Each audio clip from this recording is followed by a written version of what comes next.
जय श्री कृष्णा। राधे राधे। श्रोताओं, आज हम कार्तिक मास महात्म्य कथा अध्याय 23 का रसपान करेंगे। परंतु कथा प्रारंभ करने से पहले हम श्री हरि विष्णु और गरुड़ जी की कथा का रसपान करते हैं। गरुड़ कथा।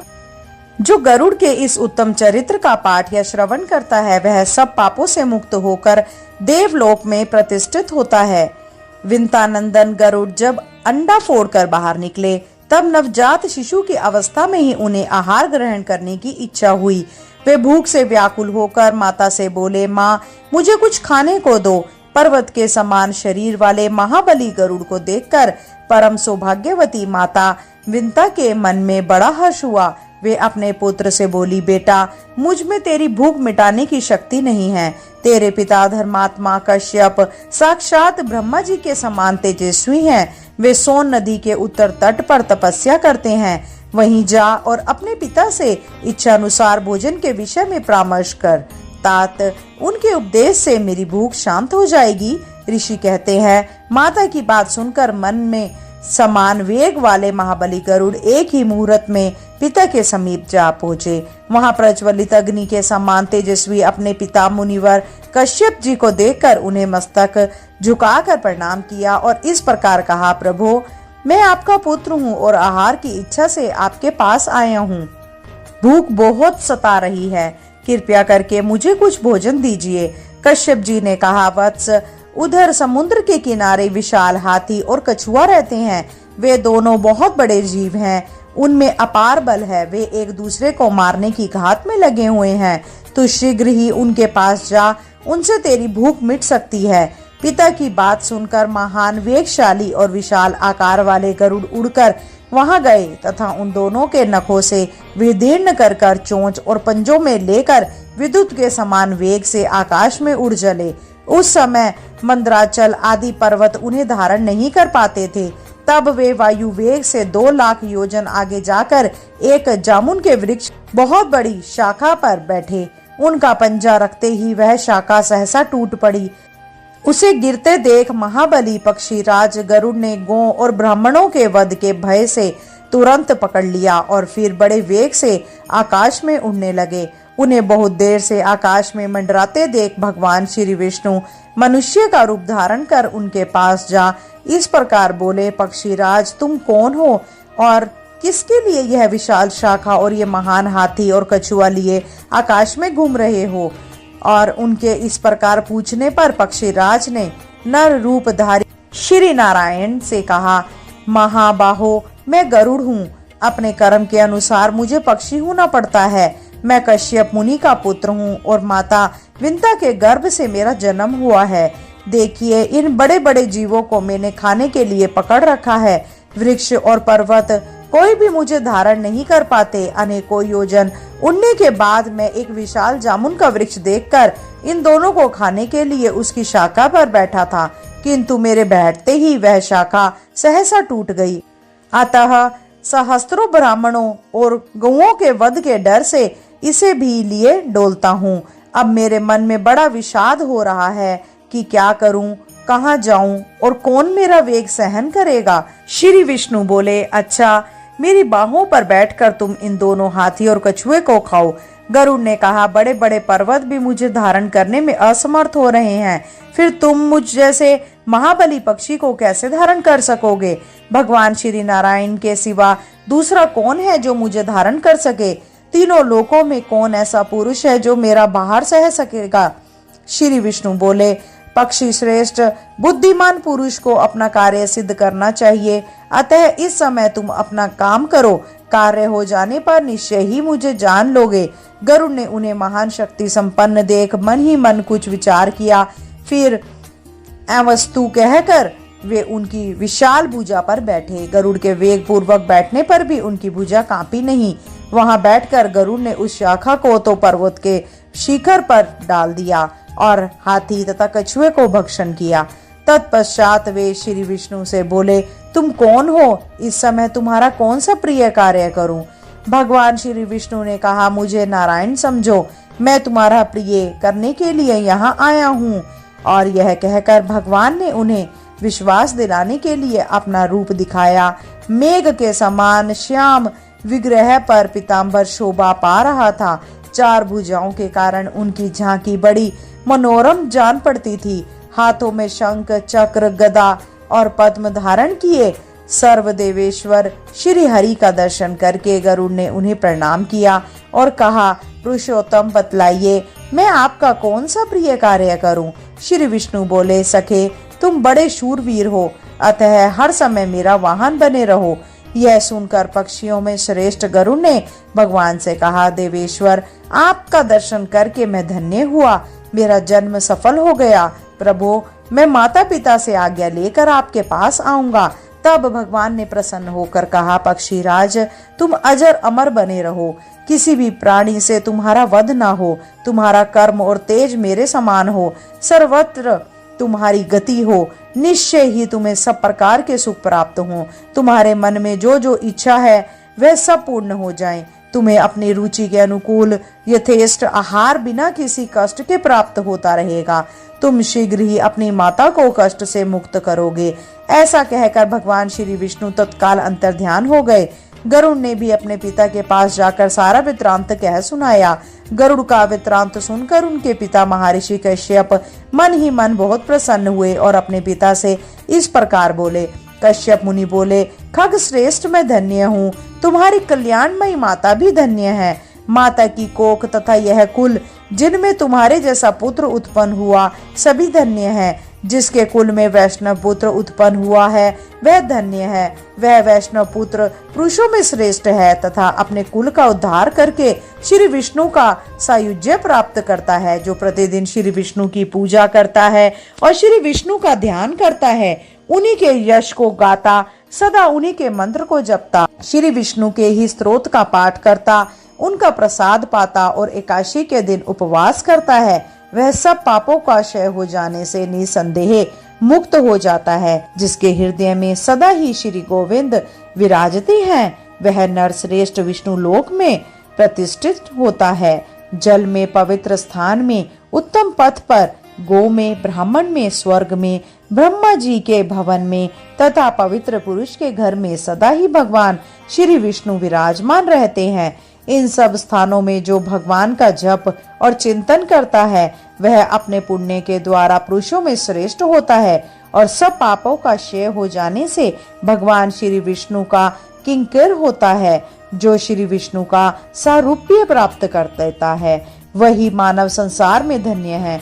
बड़े बड़े देवता जिनकी पूजा करते हैं, जो इस जगत के स्वामी, नित्य, अच्युत और अविनाशी हैं, वे भगवान श्री विष्णु जिनके ऊपर प्रसन्न हो जाएं, वही पुरुषों में श्रेष्ठ है।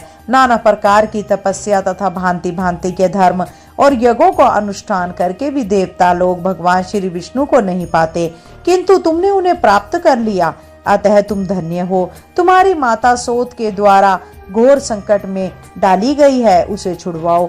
माता के दुख का प्रतिकार करके देवेश्वर भगवान श्री विष्णु के पास जाना। इस प्रकार श्री विष्णु से महान वरदान पा और पिता की आज्ञा लेकर गरुड़ अपनी माता के पास गए और हर्ष पूर्वक उन्हें प्रणाम करके सामने खड़े हो उनसे पूछा, माँ बताओ मैं तुम्हारा कौन सा प्रिय कार्य करूं? कार्य करके मैं भगवान विष्णु के पास जाऊंगा। यह सुनकर सती विंता ने गरुड़ से कहा, बेटा मुझ पर महान दुख आ पड़ा है, तुम उसका निवारण करो। बहन क्रुद्ध मेरी सोत है, पूर्व काल में उसने मुझे एक बात में अन्याय पूर्वक हरा कर दासी बना लिया, अब मैं उसकी दासी हो चुकी हूँ। तुम्हारे सिवा कौन मुझे इस दुख से छुटकारा दिलाएगा? कुलनंदन, जिस समय मैं उसे मुंह मांगी वस्तु दे दूंगी उसी समय दासी भाव से मेरी मुक्ति हो सकती है।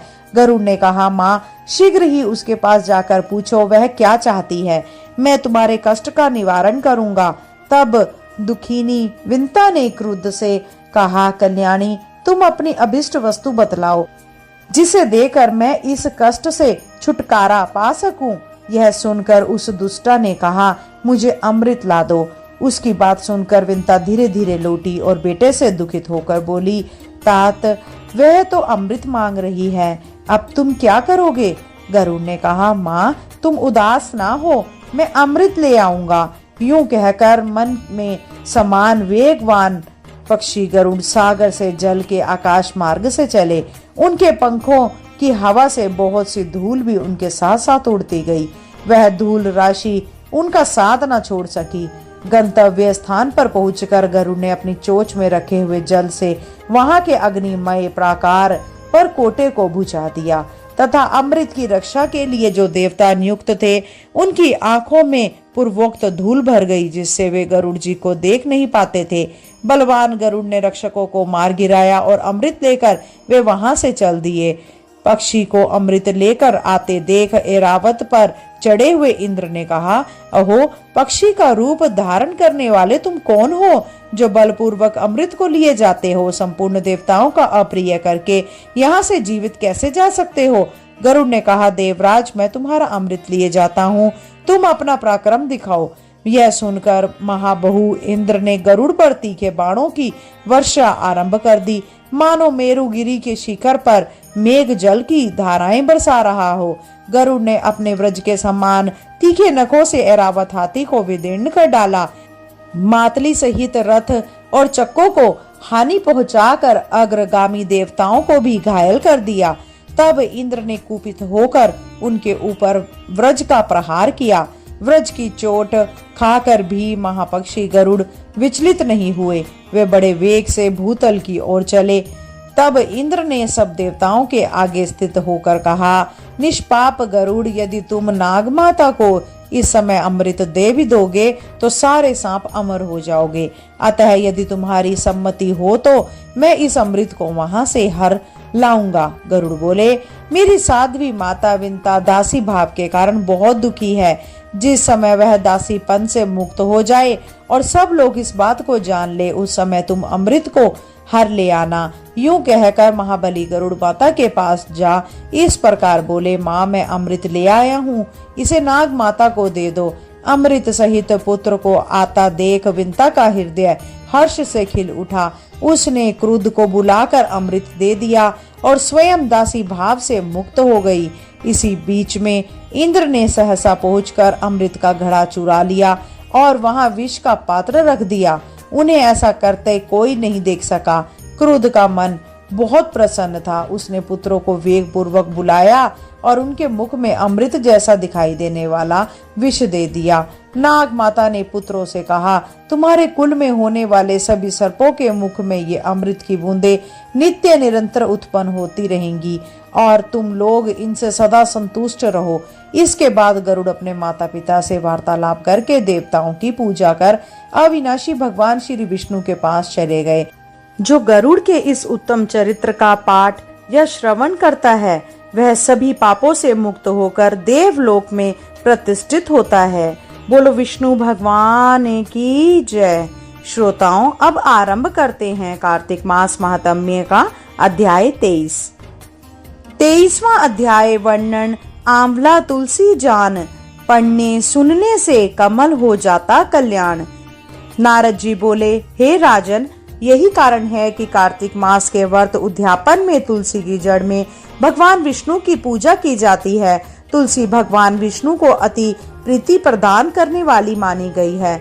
राजन, जिसके घर में तुलसी वन है और वह घर तीर्थ स्वरूप है, वहाँ यमराज के दूत नहीं आते। तुलसी का पौधा सदैव सभी पापों का नाश करने वाला तथा अभीष्ट कामनाओं को देने वाला है। जो श्रेष्ठ मनुष्य तुलसी का पौधा लगाते हैं वे यमराज को नहीं देखते। नर्मदा का दर्शन, गंगा का स्नान और तुलसी वन का संगर्ग, ये तीनों एक समान कहे गए हैं।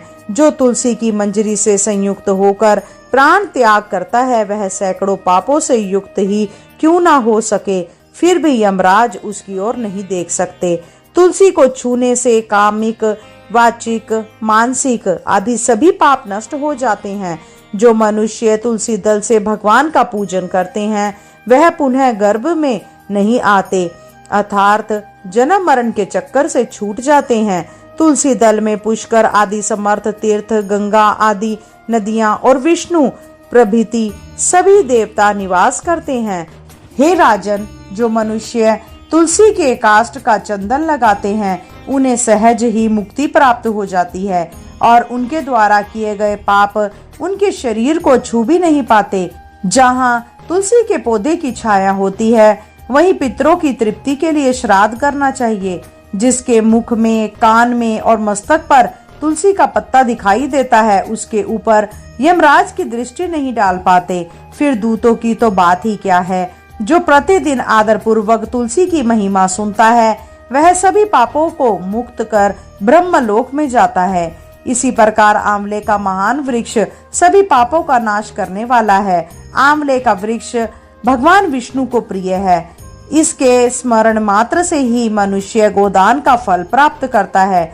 जो मनुष्य कार्तिक में आंवले के वन में भगवान विष्णु की पूजा और आंवले की छाया में भोजन करता है, उसके सभी पाप नष्ट हो जाते हैं। आंवले की छाया में मनुष्य जो भी पुण्य करता है, वह कोटि गुना हो जाता है। जो मनुष्य आंवले की छाया के नीचे कार्तिक में ब्राह्मण दंपति को एक बार भी भोजन देकर स्वयं भोजन करता है, वह अन्न दोष से मुक्त हो जाता है। लक्ष्मी प्राप्ति की इच्छा रखने वाले मनुष्य को सदैव आंवले से स्नान करना चाहिए। नवमी, अमावस्या, सप्तमी, संक्रांति, रविवार, चंद्र ग्रहण तथा सूर्य ग्रहण के दिन आंवले से स्नान नहीं करना चाहिए। जो मनुष्य आंवले की छाया में बैठकर पिंड दान देता है और उसके पितर भगवान विष्णु के प्रसाद से मोक्ष को प्राप्त करते हैं।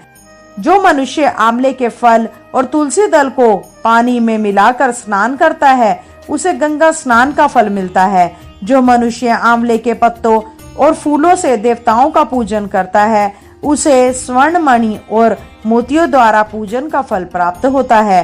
कार्तिक मास में जब सूर्य तुला राशि में होता है, तब सभी तीर्थ, ऋषि, देवता तथा सभी यज्ञ आंवले के वृक्ष में वास करते हैं। जो मनुष्य द्वादशी तिथि को तुलसी दल और कार्तिक में आंवले की छाया में बैठकर भोजन करता है, उसके 1 वर्ष तक अन्न संसर्ग से उत्पन्न हुए पापों का नष्ट हो जाता है। जो मनुष्य कार्तिक में आंवले की जड़ से विष्णु जी का पूजन करता है, उसे श्री विष्णु क्षेत्र के पूजन का फल मिलता है। आंवले और तुलसी की महत्ता का वर्णन करने में श्री ब्रह्मा जी भी समर्थ नहीं है। इसीलिए धात्री और तुलसी जी की जन्म कथा सुनने से मनुष्य अपने वंश सहित भक्ति को पाता है। बोलो श्री तुलसी माता की जय, श्री विष्णु भगवान की जय। श्रोताओं, अब तुलसी माता की आरती करते हैं। तुलसी महारानी नमो नमो, हरि की पटरानी नमो नमो। धन तुलसी पूरण तप कीनो, शालीग्राम बनी पटरानी। जाके पत्र मंजरी कोमल, श्रीपति कमल चरण लपटानी। तुलसी महारानी नमो नमो, हरि की पटरानी नमो नमो। धूप दीप नैवेद्य आरती, पुष्पन की वर्षा बरसानी। 56 भोग 36 व्यंजन, बिन तुलसी हरि एक न मानी। तुलसी महारानी नमो नमो, हरि की पटरानी नमो नमो। सभी सखी मैया तेरो यश गावे, भक्ति दान दीजे महारानी। नमो नमो तुलसी महारानी, तुलसी महारानी नमो नमो। तुलसी महारानी नमो नमो, हरि की पटरानी नमो नमो। बोलो तुलसी माता की जय, श्री हरि विष्णु भगवान की जय। आज की वीडियो में इतना ही। जल्द मिलते हैं नई वीडियो, नई जानकारी के साथ। जब तक के लिए जय श्री कृष्णा, राधे राधे।